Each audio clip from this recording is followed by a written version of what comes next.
शिव बाबा याद है ना।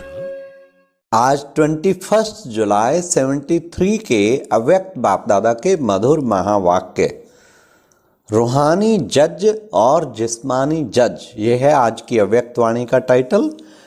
आज बाबा ने संकल्पों को जज करने वाले जस्टिस कौन बन सकते हैं, जजमेंट रॉन्ग के कारण किसी भी आत्मा को क्या नुकसान पहुंचा सकते हैं और दूसरों की इच्छाओं की पूर्ति कौन कर सकता है। एक बाबा ने कहा वर्तमान समय कुर्सी का खेल चल रहा है, वो कौन सा है। और बड़े इंटरेस्टिंग वे से बाबा ने बताया 4 सब्जेक्ट, 4 संबंध, 4 धारणाएं और 4 स्लोगन कौन कौन से हैं जिनको धारण करना है। तो सुनते हैं 21 जुलाई 73 की मुरली, रूहानी जज और जिस्मानी जज।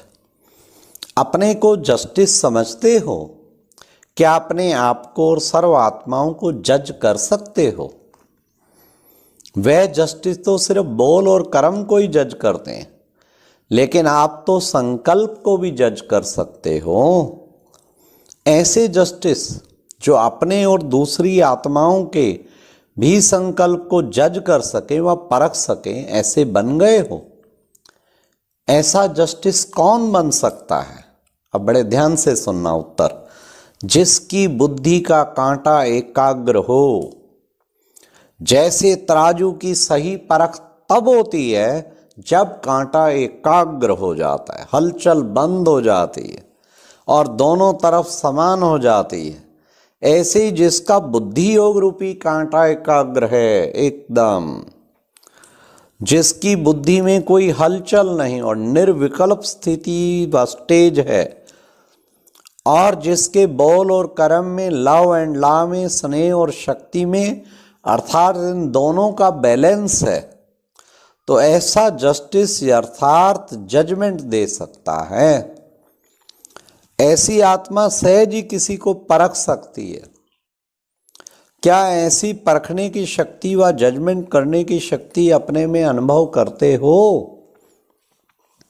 लौकिक जज अगर जजमेंट रॉन्ग करते हैं, अब सुनना, बड़े ध्यान से सुनना, कितना नुकसान होता है। तो किसी आत्मा का एक जन्म व्यर्थ गवा सकते हैं। हाँ, जजमेंट रॉन्ग हो जाए, उम्र कैद दे दें, ओहो हो, कितना बड़ा नुकसान। या उसका कुछ समय व्यर्थ गवा सकते हैं, अथवा उसको कई प्रकार के नुकसान पहुंचाने के निमित्त बन सकते हैं। लेकिन आप रूहानी जस्टिस अगर किसी को परख ना सको, तो आत्मा के अनेक जन्मों की तकदीर को नुकसान पहुंचाने के निमित्त बन जाएंगे। क्या अपने ऊपर ऐसी जिम्मेवारी महसूस कर सकते हैं? जब आप लोग सर्व आत्माओं के कल्याण के निमित्त बनते हो, अनेक आत्माओं को बाप से मिलन मनाने के निमित्त बनते हो, तो ऐसी आत्माओं को अपने ऊपर कितनी बड़ी जिम्मेवारी महसूस करनी चाहिए। स्वयं जो इच्छा मात्रम अविद्या की स्थिति में स्थित होगा, वह किसी की भी इच्छाओं की पूर्ति कर सकता है। अगर स्वयं में ही कोई इच्छा रही होगी, तो वह दूसरों की इच्छाओं को पूर्ण नहीं कर सकते। इच्छा मात्रम अविद्या की स्टेज तब रह सकती है जब स्वयं युक्ति युक्त, संपन्न, नॉलेजफुल, सदा सक्सेसफुल अर्थात सफलता मूर्त होंगे। जो स्वयं सफलता मूर्त नहीं होगा, वह अनेक आत्माओं में संकल्प को भी सफल नहीं कर सकता। इसलिए जो संपन्न नहीं, तो उसकी इच्छाएं जरूर होंगी, क्योंकि संपन्न होने के बाद ही इच्छा मात्रम अविद्या की स्टेज आती है।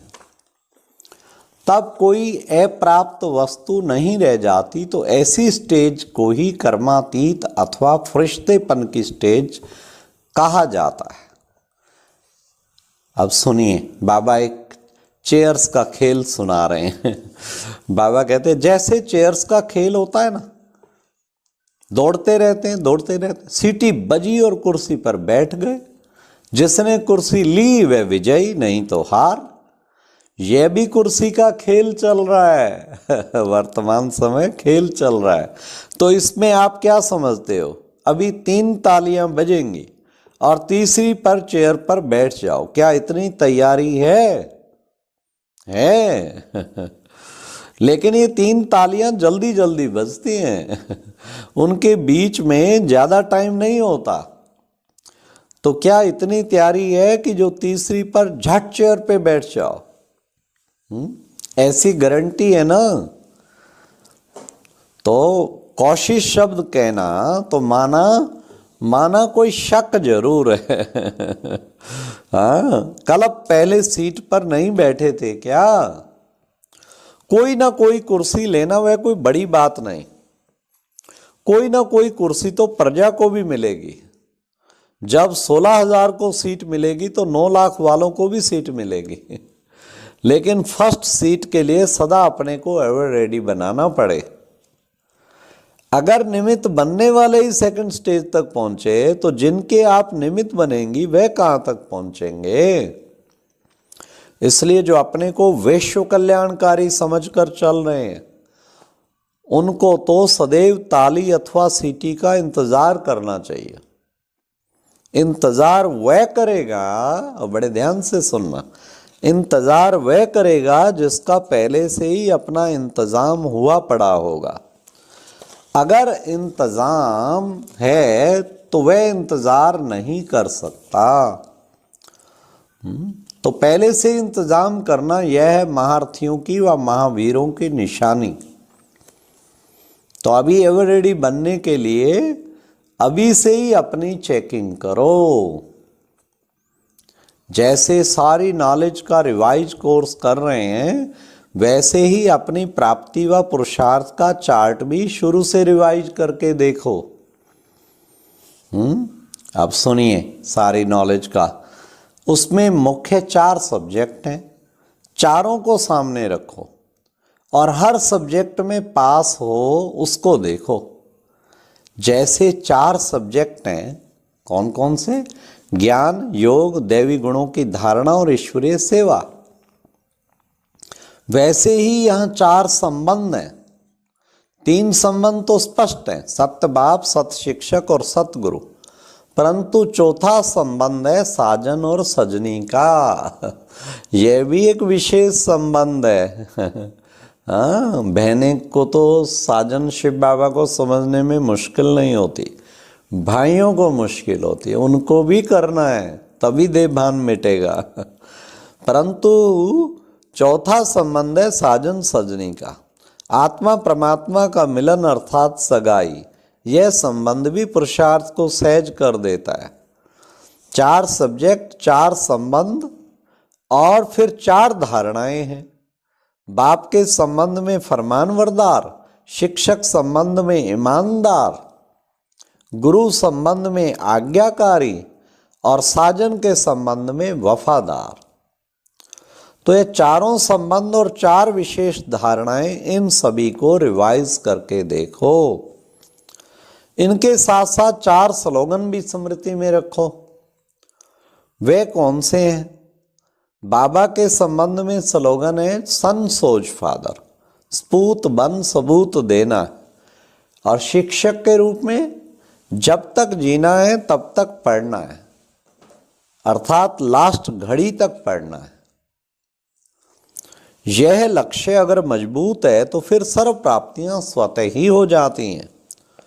और गुरु के रूप में स्लोगन है जहां बिठाए जैसे बिठाए, जो सुनाए जैसे सुनाए, जैसे चलावे जैसे सुलावे। अर्थात जैसे कि सभी हुक्मी हुक्म चला रहा है। यह है सतगुरु का स्लोगन। अभी साजन के रूप में क्या स्लोगन है? तुम्ही से बैठूं, तुम्ही से खाऊं और तुम्ही से श्वासों श्वास साथ रहूं। यह है साजन रूप का स्लोगन। यह सभी बातें अपने सामने लाकर अपने पुरुषार्थ को चेक करो। इन सभी को रिवाइज करना है। जबकि अभी रिजल्ट आउट होने का समय आ रहा है तो रिजल्ट आउट होने से पहले कंप्लेंट्स को कंप्लीट करो।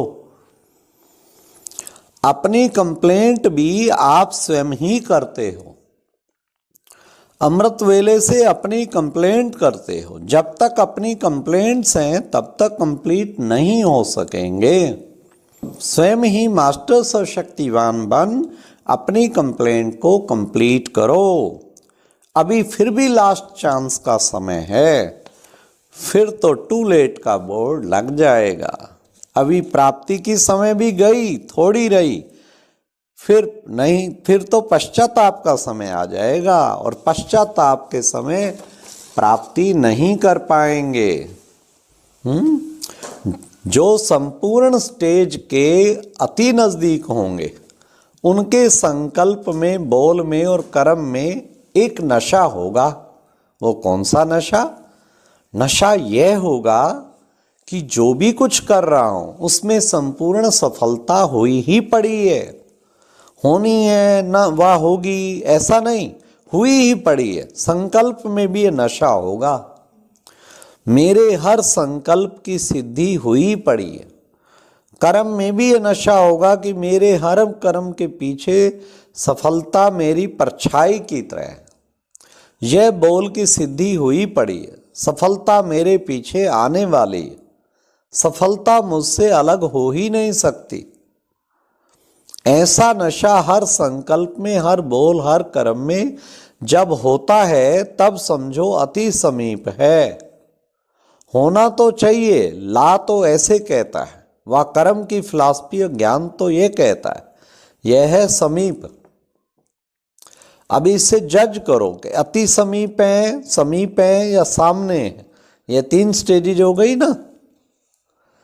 तो बाबा कहते अब अपने आप को जज करो। जब तक बाप की संपूर्ण प्रत्यक्षता नहीं हो जाती तब तक बच्चों और बाप का मिलन तो होना ही है। क्योंकि बाबा ने कहा सभी के अंदर एक संकल्प की हलचल है। वह कौन सी? कि ना मालूम यह मिलन भी कब तक।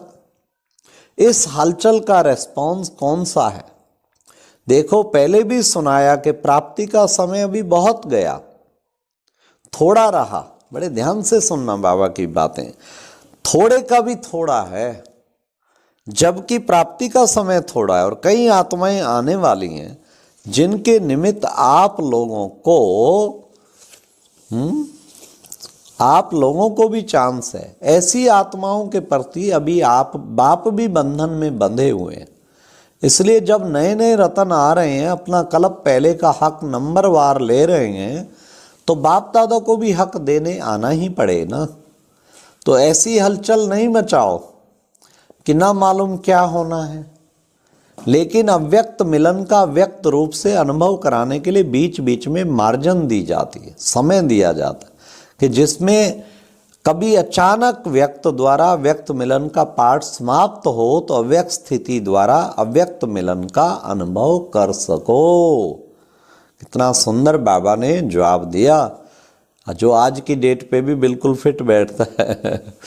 इसलिए अभी इतने हलचल में नहीं आओ। जब आने होने वाला होगा तो अव्यक्त स्थिति में स्थित रहने वालों को स्वयं ही आवाज आएगा, टचिंग होगी, सूक्ष्म संकल्प होगा, तार पहुंचेगी या ट्रंक काल होगा। समझा? जब लाइन क्लियर होगी तभी तो पकड़ सकेंगे। जब अव्यक्त मिलन का अनुभव होगा तब तो पहचानेंगे व पहुंचेंगे। इसके बीच बीच में चांस दे, अभ्यास कराते हैं। बाकी घबराने की कोई बात नहीं। समझा? और अब यह एक बहुत अच्छी वीडियो भी जरूर देखें।